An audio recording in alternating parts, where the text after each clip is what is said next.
上一集咱们聊完了天上的恋爱，就是神瑛侍者和绛珠草三生石畔的约定啊。这一集曹雪芹把咱们拽回了人间，而且直接拽到了姑苏昌门十里街仁清巷。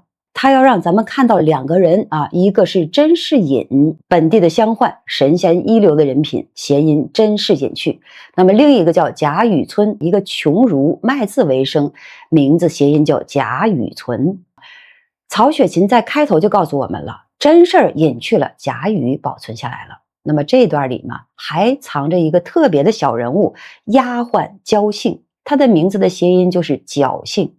他侥幸得到了一个命运的大反转啊！这让我想到了一句歌词，就是只是因为在人群中多看了你一眼，再也没能忘掉你容颜。而且这段脂砚斋的评语特别精彩，他把贾雨村的外貌直接批成了莽操仪容，说这人骨子里有枭雄的心性。所以咱们一起来看看脂砚斋是怎么一眼看穿贾雨村的。来听原文。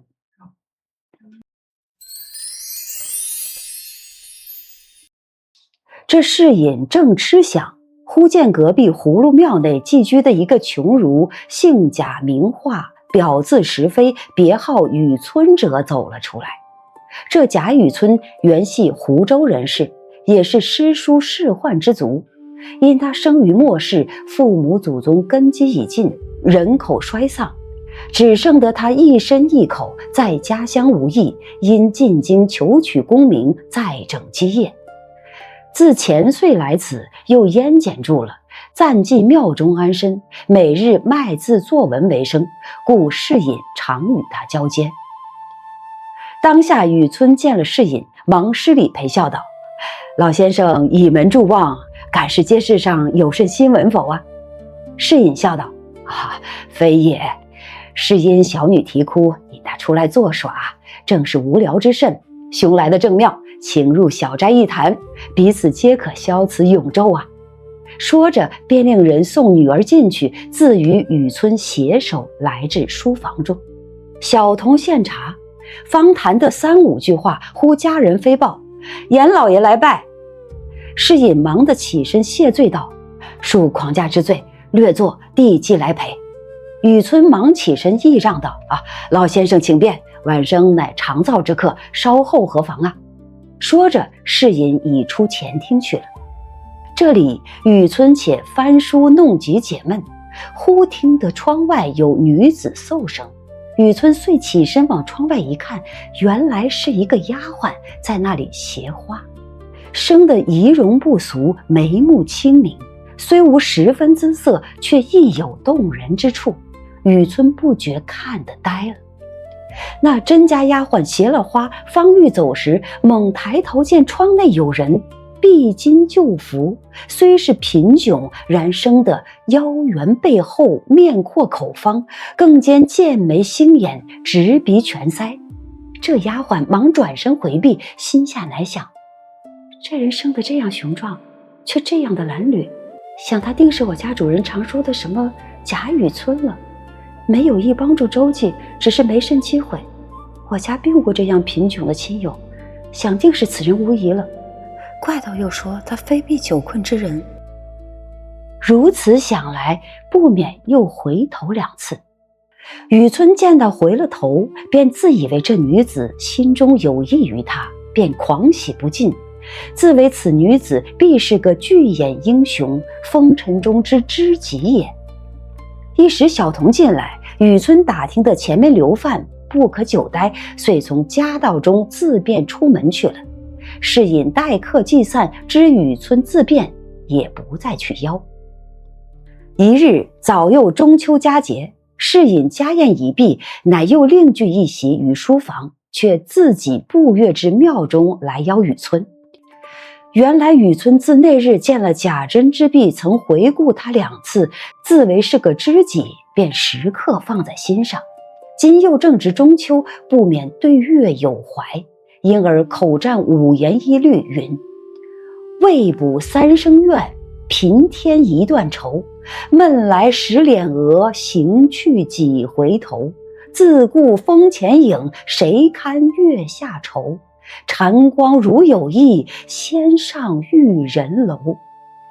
雨村吟罢，又思及平生抱负，苦未逢时，乃搔首对天长叹，复高吟一联曰：欲在独中求善价，钗于帘内待时飞。恰值世隐走来，听见，笑道：哈哈哈哈，雨村兄真是抱负不浅呐。雨村忙笑道：不过偶吟前人之句，何敢狂诞至此啊？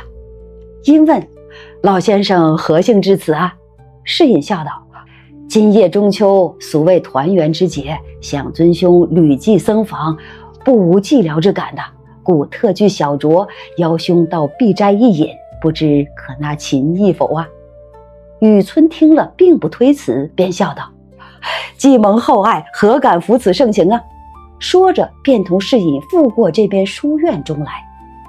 须臾茶毕，早已设下杯盘，那美酒佳肴自不必说。二人归坐，先是款斟慢饮，次见谈至兴浓，不觉飞弓献脚起来。当时街坊上家家箫管，户户弦歌，当头一轮明月，飞彩凝辉。二人欲添豪兴，酒到杯干，雨村此时已是7、8分酒意，狂兴不尽，乃对月欲怀，口号一绝云：时逢3、5便团圆，满把晴光护玉兰，天上一轮才捧出，人间万幸仰头看。这世隐听了，大叫：妙哉呀！吾每位兄必非久居人下者，今所吟之句，飞腾之兆已见呐，不日可接履于云泥之上矣呀！可贺可贺呀！乃亲斟一斗为贺。雨村因干过，叹道：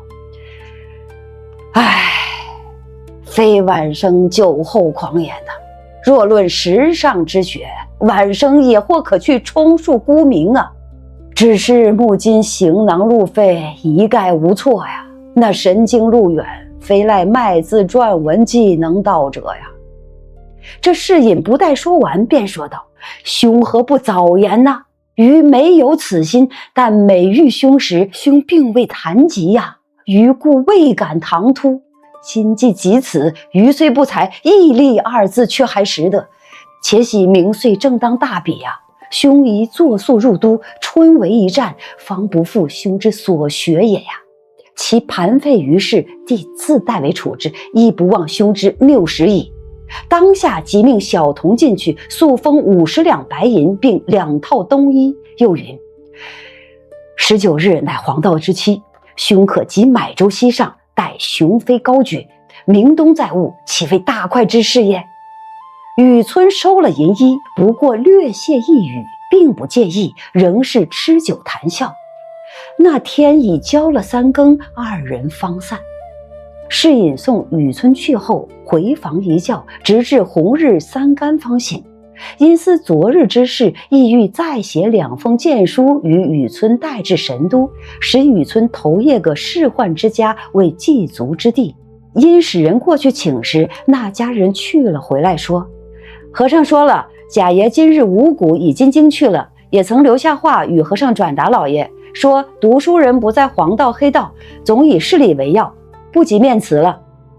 世隐听了，也只得罢了。